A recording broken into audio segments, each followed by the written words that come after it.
Welcome back to the Breakfast Show 2. Joining me this morning is Shawnna Rhine from the Southern 7 Health Department, here to talk about the genetic cancer testing that the department is now doing. Good morning, Shawnna. Thanks so much for joining us. So let's get right to it. What is genetic cancer testing? Well, first off, we want people to realize that genetic cancer testing is not a screening like a mammogram or a colonoscopy. What it is, it involves a simple blood draw or saliva swab that looks for genetic mutations in your DNA, which can help determine your risk for developing certain cancers.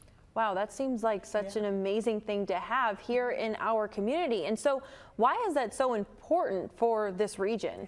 Well, and it's not just important for this region, but it's also important for anyone who might have a history of cancer in their family, or they themselves have been a cancer victim.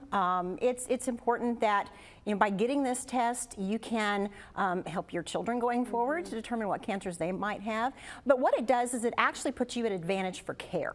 So, you know, let's say that you are at an age where, for example, colonoscopy, you usually start getting those around age 45. Well, if you have a history of colon cancer in your family, then you can take that information to your doctor and say, hey, I've got this genetic mutation in my DNA, and your doctor can push to help get you screened earlier and get prevention started much quicker. Yeah, and it sounds like this testing can look for different types of cancers. So what cancers does it test? Sure. It's looking for gene mutations in 8 different cancers. Oh, wow. And that includes breast, ovarian, colorectal cancer, melanoma, stomach cancer. It also includes uterine cancer. Let's see, there's also prostate, and there's one more, but I can't remember right now. But I mean, it does look for those cancers and help to determine what your risk might be. And you know, we know that we have certain cancers, again, like breast and breast and colon cancer, that you can screen early for those.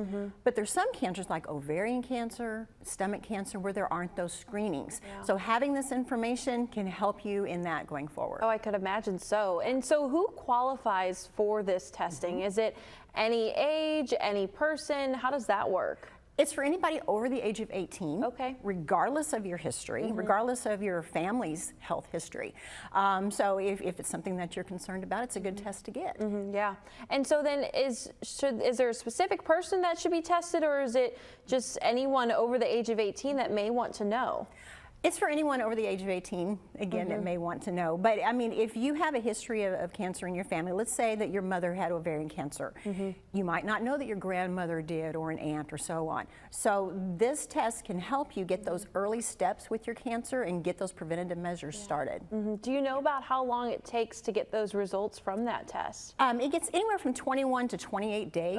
I did my test about a week ago. I'm still waiting for my results. But like for me, the reason that I did it is I was diagnosed with breast cancer at 40.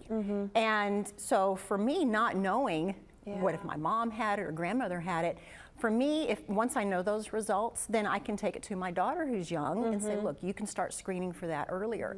And it just it's a game changer in what we're doing with cancer prevention. Yeah, I mean, I feel like it just helps everyone in your family and down the line and so forth. That's amazing. Such a great thing to offer. And so then, is there a cost to this testing? Well, the most that a person would pay would be $250. Now, I say that right now because your insurance might cover a portion of that. And in some cases, the test is free. They do look at your health history. They look at your family's cancer history. And so it might not cost anything. I mean, but we don't want that to be a deterrent for that. But you know, when you look at that small cost in terms of what it can mean down the road, that's minimal. Yeah, and then one last question. How can people get more information on this? Sure. They can give us a call at Southern 7 Health Department. Again, that number is 618-634-2297. They can also go on southern7.org and get information. The test is by appointment only, so you do have to schedule that. Awesome. Well, Shawnna, we always appreciate you coming in and talking a little bit more about what the Southern 7 Health Department has in the office and what they can do. That sounds like a great opportunity to see what maybe is in your family history or what you might have. Thank you, Shawnna. We'll be back in just a few minutes.